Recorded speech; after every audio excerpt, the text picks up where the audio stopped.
어쩜 이렇게 시간이 안 가는지 정말 버스 안에서 고잉 이불 속에서 고잉은 언제나 너에게 고잉.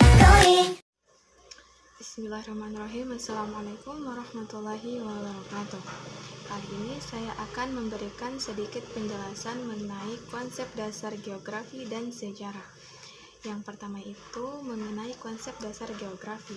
Nah, perkembangan kehidupan manusia di permukaan bumi menunjukkan bahwa manusia sejak lahir sampai akhir hayatnya tidak akan pernah terlepas dari pengaruh alam, mulai dari udara yang dihirup, air yang diminum, bahkan juga bahan pangan serta tempat berlindung dari cuaca buruk itu diperoleh dari alam.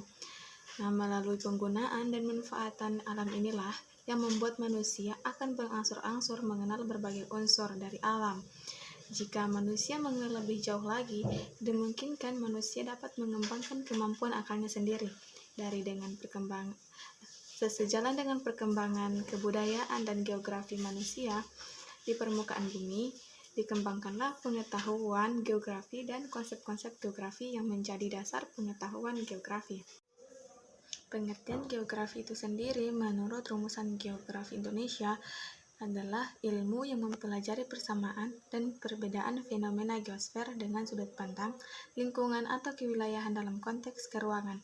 Nah, dari pengertian ini dapat dinyatakan bahwa geografi itu berkenaan dengan geosfer atau permukaan bumi, alam lingkungan, umat manusia atau antroposfer, persebaran keruangan fenomena alam dan kehidupan termasuk persamaan serta perbedaannya, serta juga analisis hubungan serta interaksi keruangan fenomenanya di permukaan bumi.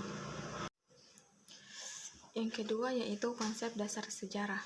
Nah, mengenai konsep dasar sejarah ini ada 3 ilmuwan yang mendefinisikan mengenai sejarah itu sendiri.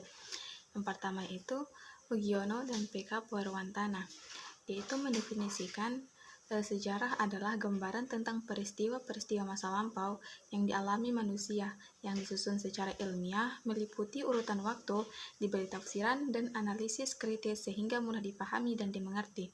Yang kedua yaitu Santono Kartodirjo, yang menyatakan bahwa sejarah itu merupakan gambaran pengalaman kolektif pada masa lampau. Dan yang ketiga yaitu Efraim Fiskov, yang menyatakan bahwa sejarah adalah riwayat tentang masa lampau atau suatu bidang ilmu yang menyelidiki dan menuturkan riwayat itu sesuai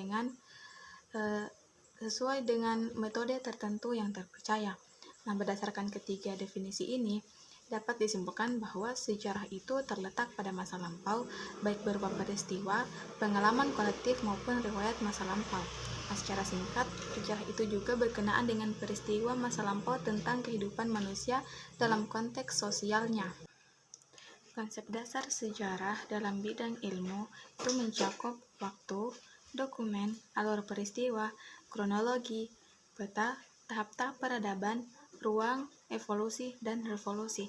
Kesembilan konsep dasar ini saling menjalin dalam peristiwa dan pengalaman masa lampau sebagai suatu deskripsi dan alur sejarah. Mungkin itu saja penjelasan singkat mengenai konsep dasar geografi dan sejarah. Semoga bermanfaat bagi kita semua. Lebih dan kurangnya mohon dimaafkan. Wabillahi taufiq wal hidayah. Wassalamualaikum warahmatullahi wabarakatuh.